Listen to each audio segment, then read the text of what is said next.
जो सवाल है ना कि क्या अडयाला से आज बड़ा ऐलान मुतवक्के है। देखें, ये डिपेंड करता है कि इमरान खान साहब से जो सोहेल आफरीदी साहब हैं उनकी मुलाकात होती है या नहीं होती। और दूसरा ये भी देखना होगा कि अगर सोहेल आफरीदी साहब की मुलाकात नहीं होती तो फिर इमरान खान साहब की बहनों की मुलाकात होती है या नहीं होती। और अगर बहनों की मुलाकात होती है तो सोहेल आफरीदी जो बात पूछना चाहते हैं इमरान खान साहब से, क्या वो इमरान खान साहब की बहनों के ज़रिए ही पूछ लेते हैं या वो 29 अक्टूबर का इंतज़ार करते हैं, यानी कल के दिन का। उसकी वजह यह है कि 29 अक्टूबर को बुध के रोज़, यानी कल, अब क्योंकि मंगल है तो बुध के रोज़ जो है वो तोशाखाना 2 केस की समात है। और तोशाखाना 2 केस की जो समात है उसमें देखना ही होगा कि इमरान खान साहब की फ़ैमिली को जाने दिया जाता है या नहीं दिया जाता। ये भी हो सकता है कि वो समात ही कैंसिल कर दी जाए।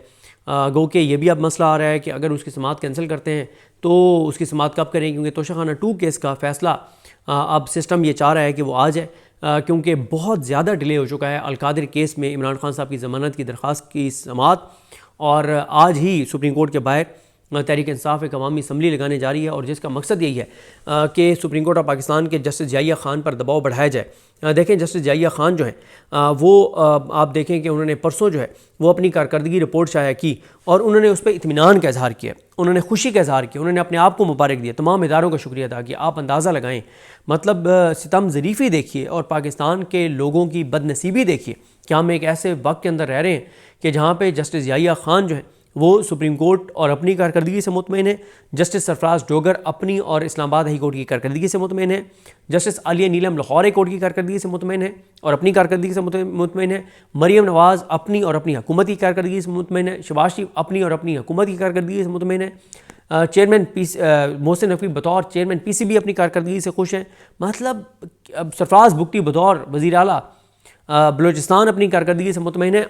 मतलब पता पूरे पाकिस्तान को है कि इस वक्त अदलिया के अंदर क्या हो रहा है, सूबों के अंदर क्या हो रहा है, मुल्क के अंदर क्या हो रहा है, लेकिन टॉप पोजीशंस पे बैठा हुआ हर शख्स अपनी कारकर्दगी से मुतमईन है। तो इससे बड़ी स्तमज़रीफ़ी और बदकिस्मती पाकिस्तान की क्या हो सकती है। तो जो हमें अब मुलाकात में सोहेल आफरीदी साहब ने बताया था वो तो ये बताया था कि 29 अक्टूबर को हम एक बड़ा ऐलान करेंगे अडयाला के बाहर। अब वो ऐलान क्या है, क्या वो कोई नवंबर की कोई कॉल है या नहीं, वो उससे पहले एक पूरे मुल्क में एक्टिविटी है, ये तो बहरहाल अभी तक नहीं पता। लेकिन उन्होंने ये कहा कि बहरहाल हम 29 को एक एक्टिविटी का जो है वो ऐलान करेंगे। और बाकी वो मुसलसल अपनी तकरीर के अंदर कह रहे हैं कि इस्लामाबाद आने के हवाले से फ़ैसला इमरान खान करेंगे। गो के तहरीक इंसाफ के अंदर ही कुछ लोग ये समझते हैं कि हमें इमरान खान का इंतज़ार नहीं करना चाहिए, हमें ख़ुद से जो है वो ऐलान कर देना चाहिए। ये ख़बर तो मैं दे चुका हूँ कि सोहेल आफरीदी साहब जो है वो अपनी एहतजाजी एक जो तहरीक है या एहतजाज है उसका प्लान वो कर चुके हैं, उसकी तारीख़ तरीक़ाकार सब कुछ वो तय कर चुके हैं, उस पर मुशावरत भी कर चुके हैं।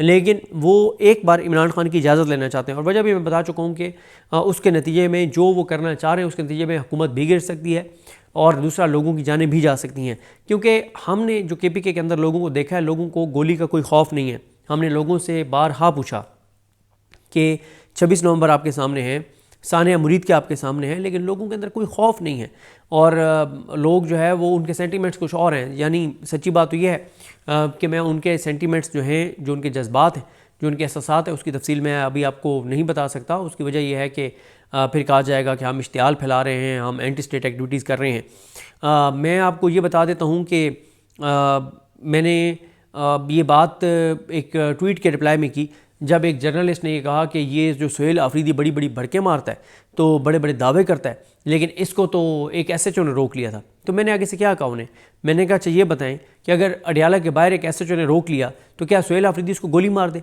क्या PTI अब असला उठा ले, क्या आप उनको PTI को और पश्तूनों को आप ताने देकर और आप उनको मुश्तिल कर रहे हैं, आप उनको इश्तियाल दिला रहे हैं। भाई पहले ही KPK के अंदर ये सेंटीमेंट्स पाए जाते हैं।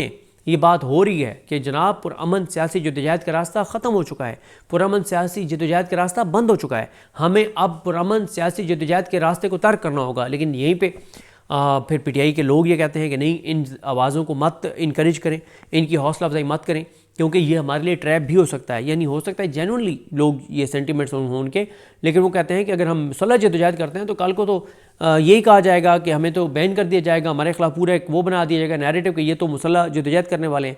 देखें इस वक्त पीटीआई के पास सबसे बड़ा हथियार और कार्ड क्या है कि हम पुरअमन थे, हमने एक गमला भी नहीं तोड़ा, और हमारे 26 नवंबर को हमारे लोगों पे गोलियां चली, हमारे लोगों की जाने गई। एक पुलिस वाले की भी, अल्लाह का शुक्र है, अल्हम्दुलिल्लाह, इस पे अल्लाह का शुक्र अदा करना चाहिए, एक भी पुलिस वाले की या एक भी रेंजर्स वाले की या एक भी सिक्योरिटी फोर्सेस के किसी एहलकार की जान 26 नवंबर को नहीं गई। और इससे क्या साबित होता है? इससे यही साबित होता है ना कि पीटीआई वाले तो पुरअमन थे, उनके पास तो असला नहीं था। और झूठ क्या बोला गया कि उनके पास असला था और वो फायरिंग कर रहे थे। और भाई फायरिंग अगर वो कर रहे थे तो किसी एक तो सिक्योरिटी एहलकार की खुदा ना खास्ता अल्लाह ना करे जान जाती, तो बात यह है कि वो पुरअमन थे। और वो ये समझते हैं, पीटीआई के जो लोग अक्सरियत है वो ये समझती है कि हमने अमन की ताकत और अमन के हथियार से इस निज़ाम को गिराना है, हमने हथियार नहीं उठाना। लेकिन केपीके के अंदर ये सेंटीमेंट्स हैं कि पुरअमन जद्दोजहद का रास्ता ख़त्म हो गया पाकिस्तान में। लेकिन पीटीआई की जो फैसला साज क़यादत है वो इस चीज़ को बिल्कुल डिस्करेज करती है, इसकी हौसला शिकनी करती है, इसकी हौसला अफजाई नहीं करती। और वो बार बार कहते हैं कि हम पुरअमन तरीके से जाएंगे। अभी तक देख लें आप, सुहेल आफरीदी ने कहीं ऐसी बात नहीं की। वो पाकिस्तान की बात कर रहे हैं, वो अमन की बात कर रहे हैं, वो इस्तेकाम की बात कर रहे हैं, वो तरक्की की बात कर रहे हैं, वो तो अपने लोगों के जो हक़ है वो मांग रहे हैं, वो 3000 अरब जो वफाक ने देना है वो मांग रहे हैं। तो सुहेल आफरीदी जो है वो किसी सूरत भी वो इश्तियाल नहीं चाहते, और वो चाहते हैं कि अगर कोई बातचीत करना चाहता है तो बातचीत कर ले। लेकिन ज़ाहिर है इमरान खान साहब से रिलेटेड अगर कोई बातचीत है तो वो इमरान खान की इजाज़त से के साथ ही करेंगे।